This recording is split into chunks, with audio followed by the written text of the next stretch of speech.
ಈಗ ನಾನೇನು ಅದ್ರ ಬಗ್ಗೆ ನಾನು ಸರ್ಕಾರದಲ್ಲಿ ಮಂತ್ರಿ ಅಲ್ಲ ಏನಲ್ಲ. ನಾನು ಆಗ ಮಂತ್ರಿ ಆಗಿದ್ದೆ, ನಾನು ಮಾಡಿಸಿದ್ದೆ. ಆವಾಗಲೇ ಅದು ಆಗಬೇಕಾಗಿತ್ತು. ಅದು 2018ರಲ್ಲಿ ಇನ್ನೂ ಪೂರ್ಣ ಆಗಲಿಲ್ಲ. ಆಗೋದ್ರೊಳಗಾಗಿ ನಾವು ಅಧಿಕಾರ ಮುಗೀತು, ಮತ್ತೆ ಬೇರೆ ಸರ್ಕಾರ ಬಂತು. ಬೇರೆ ಸರ್ಕಾರ ಅದನ್ನ ನಿರ್ಲಕ್ಷ್ಯ ಮಾಡ್ತು. ಆಗಲೇ ನಾನು ತಗೊಂಬಿಟ್ಟು ಕೈಗೆತ್ಕೊಂಡು ಬಿಟ್ಟು ಮಾಡ್ಬೋದಾಗಿತ್ತು. ಕೆಲವರೆಲ್ಲ ವಿರೋಧ ಮಾಡಿದರು. ನಾವು ನಮ್ಮ ಮನೆಗೆ ಬಂದಿಲ್ಲ, ಅವ್ರ ಮನೆಗೆ ಬಂದಿಲ್ಲ ಅಂತಂದು ಹೇಳ್ಬಿಟ್ಟು ಏನು ಮಾಡೋದು. ಈಗ ನೋಡ್ರಿ, ನಮ್ಮದು ಈ ಒಳ ಮೀಸಲಾತಿಗಾಗಿ ಸಮೀಕ್ಷೆ ಮಾಡಿಸ್ತಾಯಿದ್ದೀವಿ.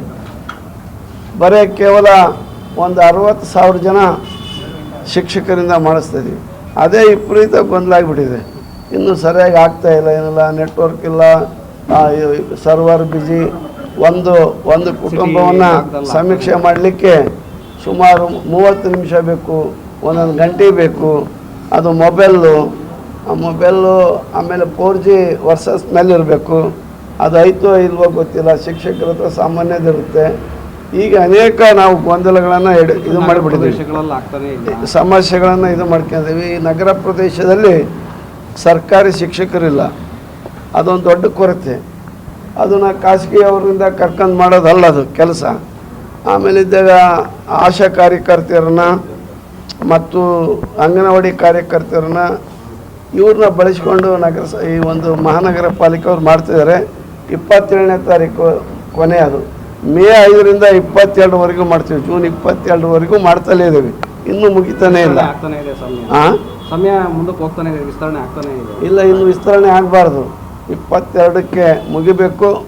ಮುಗಿದು ಒಂದು 10-15 ದಿನದಲ್ಲಿ ಅವ್ರು ರಿಪೋರ್ಟ್ ಕೊಡಬೇಕು. ತಕ್ಷಣ ಸರ್ಕಾರ ಒಂದು ಸ್ವೀಕಾರ ಮಾಡಿ ಒಳ ಮೀಸಲಾತಿಯನ್ನು ಜಾರಿಗೆ ತರಬೇಕು. ಕಾರಣ ಏನಂತಂದರೆ ಅಕ್ಟೋಬರ್ 28ನೇ ತಾರೀಕಿನಿಂದ ಅಕ್ಟೋಬರ್ 28ನೇ ತಾರೀಕು ಅವ್ರು ತೀರ್ಮಾನ ಮಾಡ್ತಾರೆ, ಒಳ ಮೀಸಲಾತಿ ನಾವು ಜಾರಿ ತರ್ತೀವಿ ಅಂಥೇಳಿ.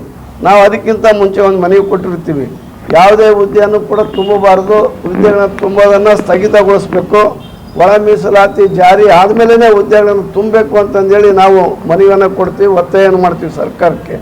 ಸರ್ಕಾರ ನಮ್ಮ ಮನವಿಯನ್ನು ಪುರಸ್ಕರಿಸಿ ಆಯಿತು ಅಂತಂದೇಳಿ ಅಕ್ಟೋಬರ್ 28ನೇ ತಾರೀಕು ನಡೆದಂಥ ಸಚಿವ ಸಂಪುಟದಲ್ಲಿ ಒಂದು ತೀರ್ಮಾನ ಮಾಡ್ತಾರೆ. ಆಯಿತು, ನಾವು ಯಾವುದೇ ಹುದ್ದೆಯನ್ನು ತುಂಬಲ್ಲ, ಬ್ಯಾಕ್ಲಾಗ್ ಹುದ್ದೆಯನ್ನು ತುಂಬಲ್ಲ, ಹೊಸ ಹುದ್ದೆಗಳನ್ನು ಎಲ್ಲವನ್ನೂ ಕೂಡ ಹಾಗೆ ಇಡ್ತೀವಿ. ಒಳ ಮೀಸಲಾತಿ ಜಾರಿ ಆದ ನಂತರ ಎಲ್ಲ ಹುದ್ದೆಗಳಿಗೆ ನಾವು ಮತ್ತೆ ಕರೆದು ಹುದ್ದೆಗಳನ್ನು ತುಂಬುವಂಥ ಕೆಲಸ ಮಾಡ್ತೀವಿ ಅಂತ ಹೇಳಿದ್ದಾರೆ. ಅದ್ರ ಜೊತೆಗೆ ಏನಾಗಿದೆ ಅಂದರೆ ಏಜ್ ಏನಾದರೂ ಭಾರ ಆದ್ನೇ ಅಂದರೆ ಅವ್ರಿಗೆ ವಿನಾಯಿತಿ ಕೊಡಬೇಕು. 8 ತಿಂಗಳ ಕಾಲ ಆಯ್ತು ಈಗ ನಮ್ಮದು. 8 ತಿಂಗಳಿಂದ ಆ ಒಂದು ನಿರುದ್ಯೋಗ ವಯಸ್ಸೇನಾರು ಆಗಿದ್ದೆ ಅಂದರೆ ಅವ್ರಿಗೆ 1 ವರ್ಷ ವಿನಾಯಿತಿಯನ್ನು ಕೊಟ್ಬಿಟ್ಟು ಅವ್ರ ಏಜನ್ನು ಎಕ್ಸ್ಟೆಂಡ್ ಮಾಡಬೇಕು ಅಂತ ಅನ್ನೋದು ನಮ್ಮ ಒತ್ತಾಯ. ಯಾಕಂದರೆ ಎಲ್ಲರ ದೃಷ್ಟಿ ನೋಡಬೇಕಲ್ಲ, ಬರೀ ನಮ್ಮ ದೃಷ್ಟಿ ನೋಡ್ಕೊಳ್ಳೋದ್ರೆ ಅಲ್ಲ. ಉಳಿದಂತೆ ನಿರುದ್ಯೋಗಿ ಯುವಕರು ಎಲ್ಲರೂ ಕೂಡ ನನಗೆ ಫೋನ್ ಮಾಡ್ತಾರೆ, ಸರ್ ಯಾವಾಗ ಮಾಡಿಸ್ತೀರಿ ಸರ್, ನಮಗೆ ವಯಸ್ಸಾಗ್ತಾ ಇದೆ, ನಾವೆಲ್ಲ ಓದ್ಕೊಂಡಿದ್ವಿ, ನಮಗೆ ಭಾಳ ತೊಂದರೆ ಇದೆ, ಉದ್ಯೋಗ ಸಿಗ್ತಾ ಇಲ್ಲ, ಈ ಇನ್ಸ್ಟಿಟ್ಯೂಷನ್ಗೆ ಹೋಗಿ ದುಡ್ಡು ಕೊಟ್ಟು ನಾವು ಎಕ್ಸಾಮ್ನ ಬರಿತಾ ಇದ್ದೀವಿ, ಆಮೇಲೆ ಅದ್ರ ಬಗ್ಗೆ ಅಧ್ಯಯನ ಮಾಡ್ತಾಯಿದ್ದೀವಿ, ನಮಗೆಲ್ಲ ವೇಸ್ಟು ಅಂತ ಪಾಪ ಅವ್ರು ಕಣ್ಣೀರು ಹಾಕ್ತಿದ್ದಾರೆ. ಅದ್ರ ಜೊತೆ ನಮ್ಮ ಕಣ್ಣೀರು ಅಂತ ಕರಿಗೋಗ್ಯತ್ತೆ ನಮ್ಮದು. ಅದರಿಂದ ಬೇಗ ಮಾಡಿರಿ ಅಂತ